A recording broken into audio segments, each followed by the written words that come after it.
मेरी ज़हनी हालत ये हो गई थी कि मुझे ये भी याद नहीं रहा कि अपनी पलटन से निकले हुए कितना अरसा गुजर गया है।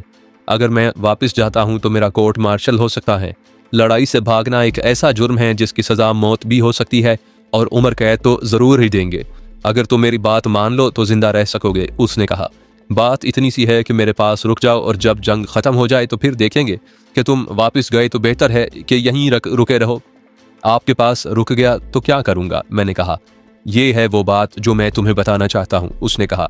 सबसे पहले तो तुम्हें मुझसे पूछना चाहिए था कि मैं कौन हूँ और मैं इन लोगों में किस तरह आ गया हूँ और किस तरह इन लोगों के दिलों पर हुकूमत कर रहा हूँ।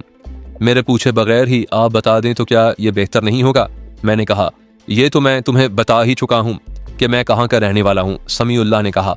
मैं 15-16 साल से रंगून में रह रहा था। वहाँ मेरी अपनी दुकान थी जिसमें औरतों का सामान रखा था। मेरी दुकान की चूड़ियाँ मशहूर थीं। इसके अलावा औरतों की ज़ेबो आराइश और बनाव श्रृंगार की अशिया भी मेरी दुकान से मिलती थीं। मैं अब जो बात बताने लगा हूँ उस पर यकीन करना। मेरे बजाय अगर ये बात तुम्हें इन लोगों में से कोई बताता तो ज़्यादा बेहतर था। मैं अपनी ज़बान से यह कहता अच्छा नहीं लगता कि मैं खुदा का बरगुज़ीदा आदमी हूँ और खुदा ने मेरे हाथ में ऐसी ताकत दी है कि मैं स्याह को सफ़ेद और सफ़ेद को स्याह कर सकता हूँ। आप बात करें, मैंने कहा। मुझे आप पर एतमाद है, किसी और को दरमियान में लाने की ज़रूरत नहीं। बात यह है मेरे दोस्त, उसने कहा। 7-7.5 साल गुजर गए। एक रात एक बुजुर्ग सूरत सफ़ेद रेश ख्वाब में नजर आए। उनकी आंखों में ऐसी चमक थी जो मैंने कभी किसी इंसान की आंखों में नहीं देखी। यूं लगता था जैसे 2 सितारे चमक रहे हों। चेहरे पर ऐसा नूर जो मुझे ख्वाब में भी महसूस होता था कि यह खुदावन ताला का नूर है। उनकी सफ़ेद दाढ़ी में भी कोई ऐसी बात थी कि मुझ पर तिलिस्माती सा असर हुआ। दाढ़ी क्या थी, रेशम के तार थे। मैं अजीबो गरीब से जंगल में जा रहा था कि वो मेरे रास्ते में आए और मुझे रोक कर पूछा, जानते हो मैं कौन हूँ? मैंने कहा, नहीं मोहतरम बुजुर्ग, मैं एक अजनबी सूरत को कैसे पहचान सकता हूँ। गैब से आवाज़ आई, ए खुशकिस्मत इंसान, ये हज़रत शाह सुलेमान अलैहिस्सलाम है। मैं ऐसा मरूब हुआ कि उनके आगे झुक गया। उन्होंने मुझे कंधों से थाम कर उठाया और फरमाया, खुदा की ज़ात के सिवा किसी के आगे न झुकना। हमने तुम्हें अपना खलीफा मुंतखब कर लिया है। तुम जानते हो कि तमाम जिन्नात हमारे मुरीद हैं, बल्कि हमारे कब्ज़े में हैं। हमने 4 जिन्नात तुम्हारे ग़ुलाम बना दिए हैं। तुम अब लोगों की मुश्किलें आसान किया करोगे, लेकिन किसी से तुम एक दाना भी सिले के तौर पर कबूल नहीं करोगे। ये कहकर हज़रत शाह सुलेमान अलैहिस्सलाम गायब हो गए और मेरी आँख खुल गई। आँख खुली तो मेरा सारा वजूद पसीने से तर था और मेरी ज़बान पर कलमा तैयबा का विर्द था। मैं उठ बैठा। कमरे में अंधेरा था। उस अंधेरे में मुझे एक दीवार पर छत के करीब सितारा चमकता नजर आया, जिसकी किरणें सीधी चमकीली लकीरों की तरह कमरे में हर रुख पर जा रही थी। मैं फ़ौरन उठा, बत्ती जलाई, वज़ू किया और 2 रकात नवाफिल नमाज पढ़ी। उसके बाद मुझे ऐसा महसूस होने लगा जैसे ये मैं नहीं हूँ। मेरा वजूद बदल गया था और इसी वजूद में जो रूह थी वो भी बदल गई थी। गुस्ताखी ना हो तो मैं एक बात पूछना चाहता हूँ, मैंने पूछा। ये तो आपको मालूम होगा कि खुदा को आपकी कौन सी नेकी अच्छी लगी थी जिसके सिले में आपको खुदा ने यह बिशारत दी थी। ये तो मैं नहीं बता सकता, उसने जवाब दिया। खुदा के दिल के भेद कोई नहीं बता सकता। मैं अपने मुतालिक इतना ही कह सकता हूँ कि हत्युल इम्कान गुनाह नहीं किया। मेरी दुकान में एक से एक बढ़कर खूबसूरत औरत आती थी। उनमें हिंदू भी होती थी, सिख भी, ईसाई और बुद्ध भी। मेरी शक्लो सूरत और जिस्म देख लो। क्या तुम मुझ में मर्दाना हुस्न और कशिश महसूस नहीं करते? बाज़ खूबसूरत लड़कियां मुझ में तो इसलिए दिलचस्पी लेती थीं कि मैं खूबरू जवान हूं और दूसरे इसलिए कि मेरे पास औरतों की ही ज़ेब और ज़ेबाइश का सामान होता था। वो मुझसे मुफ्त माल की तवक्को रखती थी। मैं ऐसी लड़कियों के साथ दोस्ती लगा सकता था, लेकिन मैंने अपना दामन पाक रखा। मेरा ख्याल है कि यही एक वस्फ था जो खुदा ने देखा और मुझे यह बिशारत दी। इतनी ज़्यादा जज्बाती और इतनी ज़्यादा पुरकशिश और हसीन इश्ताल अंगेज़ी से बचना नामुमकिन होता है, लेकिन मैंने अपने किरदार और ईमान को कायम और मुस्तहकम रखा। ये मैं तस्लीम करता हूँ, मैंने कहा। अल्लाह की देन है, जिसे चाहे अता करे। तुम मेरी हर बात नहीं समझ सकोगे, उसने कहा। हकीकत तो यह है कि मैं खुद इस कैफियत को नहीं समझ सकता जो ख्वाब के अगले दिन मुझ पर तारी हो गई थी। मैं अपने आप के लिए ही अजनबी हो गया था। मैं साफ तौर पर महसूस करने लगा था कि मेरे अंदर कोई ताकत आ गई है। मेरी दुकान में एक औरत आया करती थी।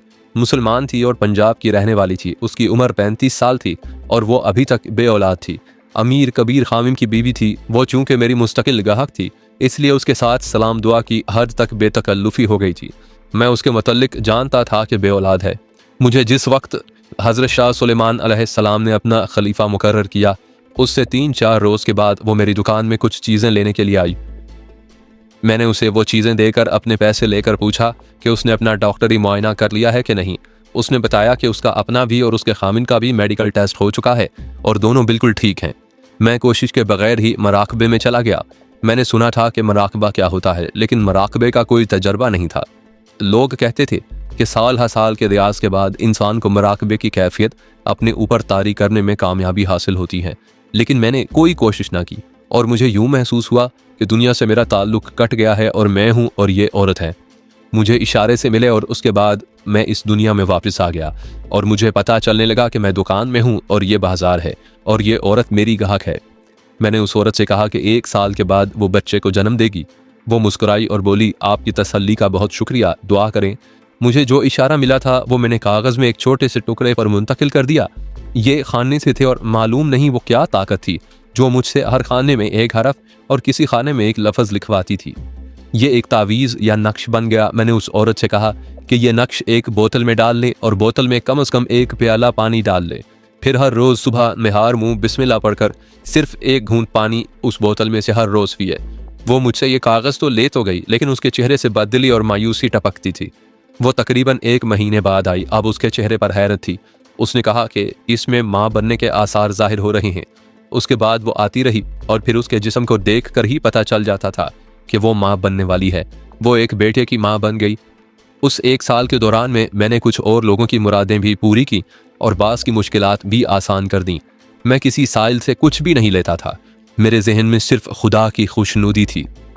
थोड़े ही अरसे में मेरी शोहरत दूर दूर तक पहुंच गई। इतने ज़्यादा साइल मेरे पास आने लगे कि मैं हर किसी को वक्त ही नहीं दे सकता था। मैं दुकान से तवज्जो नहीं हटाना चाहता था। लोगों से कहा कि वो शाम के बाद मेरे घर आ जाया करें। मैं इस काम से तंग भी आ गया। मैं अपना कारोबार नहीं छोड़ना चाहता था। मेरी शादी नहीं हुई थी। मेरे माँ बाप और 2 बहनें पीछे पंजाब में थीं। मैं अपनी कमाई का ज़्यादा हिस्सा उन्हें बाकायदगी से भेजता रहता था। एक बार इरादा कर लिया कि अपना कारोबार ना छोड़ूं जो मुझे रोज़ी दे रहा है। ये दूसरा काम यानी रूहानियत छोड़ दूं। रात को हज़रत शाह सुलेमान फिर ख्वाब में आए और बोले, क्या तुम्हें हमारी खिलाफत अच्छी नहीं लगी? याद रखो, तुम्हें मेरा खलीफा खुदा ने बनाया है, मैंने नहीं। खुदा ने तुम्हारे ज़िम्मे यह काम कर दिया है कि मायूस और नामुराद इंसानों का सहारा बनो और उनकी मुश्किलात आसान करो। अगर तुमने इससे मुंह फेरा तो खुदा की नाराज़गी और लानत तुम्हारे माथे पर लिख दी जाएगी और हमने जो 4 जिन्नात तुम्हारे गुलाम बनाए हैं वो तुम्हें जीने भी नहीं देंगे और मरने भी नहीं देंगे। मैंने अगले रोज़ अहद कर लिया कि मेरा कारोबार तबाह होता है तो हो जाए, खुदा को और हज़रत शाह सुलेमान को नाराज़ नहीं करूँगा। अगर मैं ये सारी बात समीउल्लाह की ज़बान से सुनाने लगा तो कहानी बहुत ही लंबी हो जाएगी। मैं चाहता हूँ कि आपको अपने सफ़र पर आगे ज़रा जल्दी ले चलूँ। मैं उसके मुतल्लिक बाकी बात अपनी ज़बान में सुना देता हूँ। एक तो ये नोट करें कि उसके बोलने का अंदाज़ बड़ा पुरअसर था कि मुझे ज़रा सा भी शक नहीं होता था कि वो गलत बयानी कर रहा है। उसने अपनी ही करामत नहीं सुनाई थी कि उसके तावीज़ एक बेऔलाद औरत को औलाद दे दी, बल्कि उसने अपने कई मुआज़े भी सुनाए थे। हर मुआज़ा और हर करामत सुनाकर वो ये ज़रूर कहा करता था कि ये मुआज़ा खुदावंद ताला का था, जो खुदा की ज़ात बारी ने हज़रत शाह सुलेमान के ज़रिए 4 जिन्नात से करवाया था, जो उसकी ग़ुलामी में दे दिए गए थे। उसकी इस बात से मैं पूरी तरह मुतासिर हो गया था। ये भी जहन में रखें कि मैं कोई आलिम फाजिल या बहुत ही ऊंची तालीम वाला आदमी नहीं। मैं एक पसमानदा इलाके के एक कस्बे का रहने वाला था। हमारे इलाके में पीर परस्ती बहुत ज़्यादा थी, जो अब भी है। लोग ज़रा सी बात पर पीर या किसी आमिल के पास जा पहुँचते थे। मैं भी मानता था कि रूहानी अमल पहाड़ों को रेजा रेजा कर सकता है और इंसान की हर मुश्किल आसान हो जाती है। समीउल्लाह ने ऐसी बामायनी और पुरअसर बातें की कि मैंने तस्लीम कर लिया कि यह शख्स रूहानी इल्म का हामिल है और उसके कब्ज़े में जन्नात भी हैं। मुझे खुशी महसूस हुई कि यह बुरगज़ीदा शख्सियत मुझे ऐसे वक्त मिल गई है कि जब मैं मारा मारा फिर रहा था। मैं ज़मीन पर था ना आसमान पर। यह शख्स मेरी मदद कर सकता था। रंगून में इसके अपने बयान के मुताबिक उसे बहुत ही शोहरत मिली, यहाँ तक कि उसके बाकायदा मुरीद बन गए। वो अपनी शोहरत के अरूज पर था जब रंगून से गैर बर्मियों ने भागना शुरू कर दिया। ये मैं पहले तफसील से बता चुका हूँ कि वहाँ से लोग जापानियों के डर से बल्कि बर्मियों के डर से भी भाग उठे थे। बर्मियों में समीउल्लाह के जो मुरीद थे उनमें हर मज़हब के लोग थे। मुसलमान, हिंदू, ईसाई ज़रा कम थे और बुद्ध मत के पैरोकार बर्मी भी थे। उनमें अक्सरियत मुसलमानों की थी। ये लोग समीउल्लाह को वहाँ से नहीं आने दे रहे थे। वो उसे कहते थे कि उसे रंगून में कोई ख़तरा नहीं, क्योंकि वो सबका पीरो मुर्शद और मुश्किल कुशा है। समीउल्लाह वहीं रुका रहा, लेकिन जापानियों के मुतल्लिक कुछ और ख़बरें भी रंगून पहुँचने लगीं। एक खबर किसी के लिए भी अच्छी नहीं थी। वो ये कि जापानी जिस इलाके पर कब्जा कर लेते थे उस इलाके में उन्हें जहां कहीं भी कोई खूबसूरत और जवान लड़की नजर आती वो उसे अपने साथ ले जाते थे और उन लड़कियों को वो अपने साथ मोर्चों में रखते थे। मैंने सुनाया है कि बर्मियों ने जापानी फौजों के लिए जासूसी भी की थी और जापानियों का इस्तकबाल किया था, लेकिन जापानी फौज अभी रंगून तक नहीं पहुंची थी जब ये खबर पहुंच गई कि वो लड़कियों को अपने कब्जे में ले लेते हैं। इस खबर ने कई बर्मियों को परेशान कर दिया, लेकिन वो भागकर जाते कहाँ। समीउल्लाह के मुरीदों ने उससे पूछा कि उन्हें क्या करना चाहिए। समीउल्लाह ने मुझे ये बात सुनाते हुए एतराफ़ किया कि वो जान का खतरा महसूस कर रहा था, वो वहाँ से निकलना ही बेहतर समझता था। उसने मराकबे में जाकर अपने गुलाम जिन्नात से पूछा कि उसे क्या करना चाहिए। उसे हज़रत शाह सुलेमान की तरफ से इशारा मिला कि कई एक नबियों और पैगंबरों ने भी हिजरत की थी, बेहतर है कि समीउल्लाह भी हिजरत कर जाए और उसके जितने पैरोकार उसके साथ जाना चाहें उन्हें साथ ले जाए। जिन बर्मियों के घरों में नौजवान लड़कियां थीं और जो इज्जतदार बर्मी थे वो वहां से भाग जाना ही बेहतर समझते थे। उन्होंने समीउल्लाह से रहनुमाई ली तो समीउल्लाह ने उन्हें बताया कि उसे हिजरत का इशारा मिल गया है। इस तरह समीउल्लाह कमोबेश 700 अफराद के साथ रंगून से निकल आया। ये एक काफिला था जिसमें कुछ घोड़े और खच्चरें भी थीं। उन लोगों ने सामान घोड़ों और खच्चरों पर लादा, कुछ खुद उठाया और बहुत ही दिनों की मुसाफत के बाद यहाँ पहुँच गए। ये दरअसल माहीगिरों की बस्ती थी। कुछ और पेशों के लोग भी यहाँ रहते थे, लेकिन जंग की खबरें पहुंची तो बहुत से लोग इस बस्ती से भाग गए। ये मैंने ख़ास तौर पर देखा था कि जब ज़ख्मी लड़की के गिर्द बस्ती वालों का हजूम इकट्ठा हुआ था तो उसमें लड़की और जवान औरतों की तादाद ज़्यादा थी। उन्हीं को जापानियों से बचाने के लिए इन लोगों ने इतना लंबा सफ़र किया था। यहाँ मैं आपकी मालूमात में कुछ और इजाफा करना चाहूँगा। मैंने आपको जो ये सुनाया है कि जापानी मफतूहा इलाकों में से जवान लड़कियों को अपने साथ ले जाते थे। उन लड़कियों को कंफर्ट गर्ल्स कहते थे। ये इस्तिलाह जापानी ज़बान की थी जो मैं नहीं जानता कि क्या थी। इसका अंग्रेज़ी में तर्जुमा यही किया गया था। गुज़िश्ता साल यानी सन 1994 की आखिरी तिमाही में मैंने अखबारों में पढ़ा था कि कुछ मुल्कों ने अक़वाम मुत्तहिदा में यह करारदाद पेश की थी कि जापानी फ़ौज ने जंग के दौरान कोरिया, जावा, सुमात्रा, बोरिनो, सिंगापुर, थाईलैंड और बर्मा वगैरह की हज़ार लड़कियों को अपने कब्ज़े में लेकर अपने साथ मोर्चों में रखा था। लिहाजा जापान अब अक़वाम मुत्तहिदा में माफ़ी मांगे और उन मुल्कों को मुआवजा अदा करे जिन मुल्कों की लड़कियां उसकी फ़ौज ने अपने कब्ज़े में ली थी। मालूम हुआ कि उनमें ज़्यादातर लड़कियां कोरिया की थी और उसके बाद उन जज़ायर की थीं जो आज इंडोनेशिया और मलाइशिया कहलाते हैं। जापान में माफ़ी मांगने और मुआवजा देने से गुरेज किया, लेकिन ये एतराफ़ भी किया है कि निसफ सदी पहले उसकी फ़ौज ने यह ज़्यादती की थी जिसका हुकूमत जापान को और आज के हर जापानी को अफसोस है। आइए मैं आपको आधी सदी मज़ीद पीछे बर्मा के जंगलों में एक बार फिर लिए चलता हूँ जहाँ लोगों ने एक बस्ती आबाद कर ली थी। मैं इन तफसीलात को नज़रअंदाज करूँगा कि ये लोग यहाँ किस तरह आबाद हुए, किस तरह इन लोगों ने बांसों के झोंपड़ों के साथ साथ पत्थरों और गारे की झोंपड़ियाँ भी बना ली थी और उन लोगों को खाने पीने के लिए कहाँ से मिलता था। कुछ मोटी मोटी और अहम बातें बता देता हूँ। वहाँ से गालिबन 25 मील दूर एक कस्बा था जिसका नाम मुझे याद नहीं रहा। कुछ उल्टा सा बर्मी ज़बान का लफ्ज़ था। कुछ लोग वहाँ जाते और ज़रूरत की अशिया ले आते थे। उनके पास कोई करेंसी नहीं थी। जिन पहाड़ों के बीच ये बस्ती घिरी हुई थी उन पहाड़ों के पीछे चावल के खेत थे। ये लोग चावल काश्त करते थे और जब फसल तैयार हो जाती और उनके पास चावल इकट्ठे हो जाते तो तमाम चावल उस कस्बे में ले जाकर फ़रोख्त कर डालते और अपनी ज़रूरत की अशिया ले आते थे। 2-3 रोज़ के बाद जब मुझे कुछ राज की बातें मालूम हुई तो ये भी पता चला कि उनमें चंद एक आदमी डकैती और चोरी के भी माहिर थे। वो भी समीउल्लाह के मुरीदों में से थे। कभी कभार वो कई दिनों के लिए बस्ती से गायब हो जाते थे और जब वापस आते तो लूट मार का सारा सामान और रकमें समीउल्लाह के झोंपड़े में हाजिर कर देते थे। समीउल्लाह उस रकम से ज़रूरत की अशिया मंगवा कर बस्ती के हर घर की ज़रूरत पूरी करता था।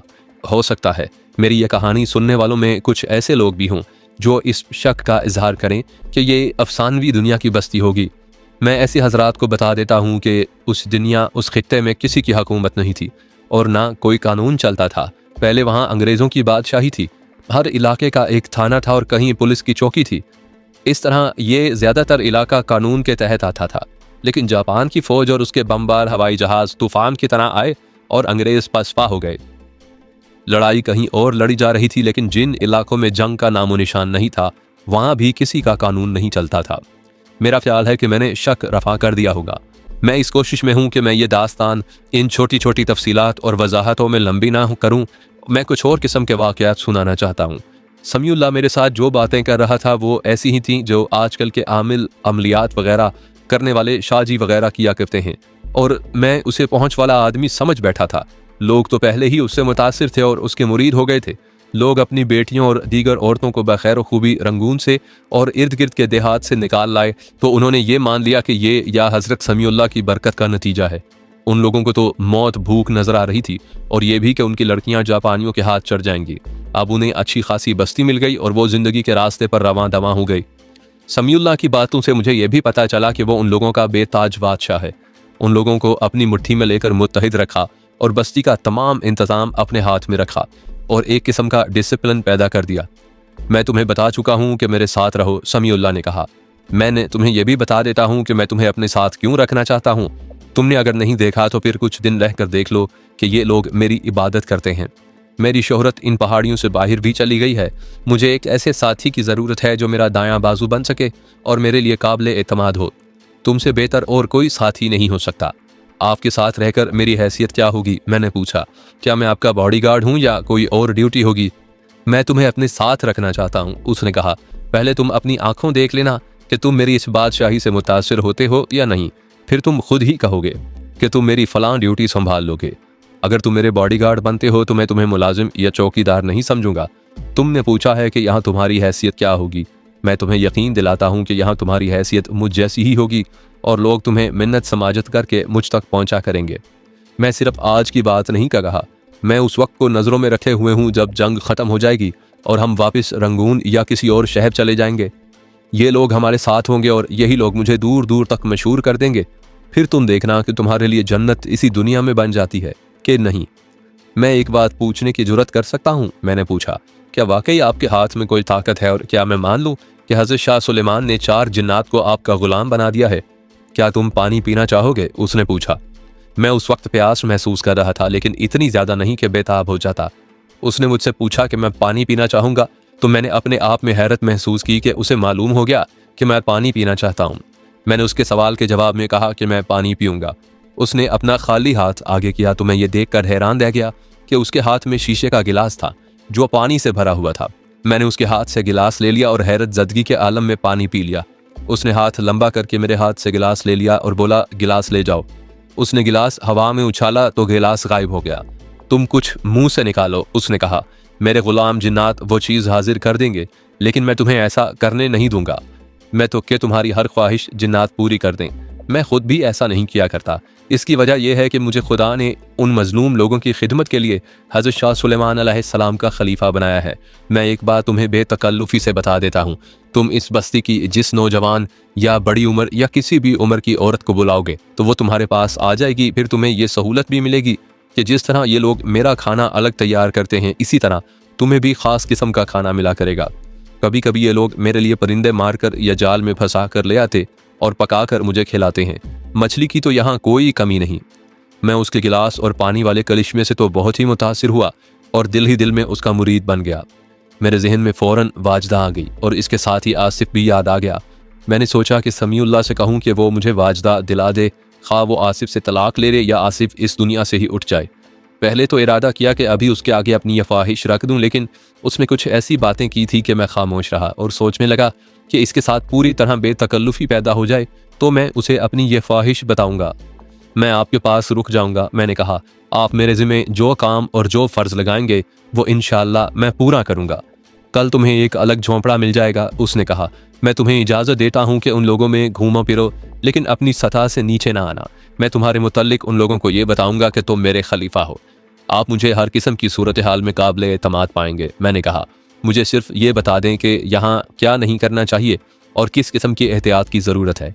मैं तुम्हें कुछ ज़रूरी बातें ज़रा बाद में बताना चाहता हूँ, समीउल्लाह ने कहा।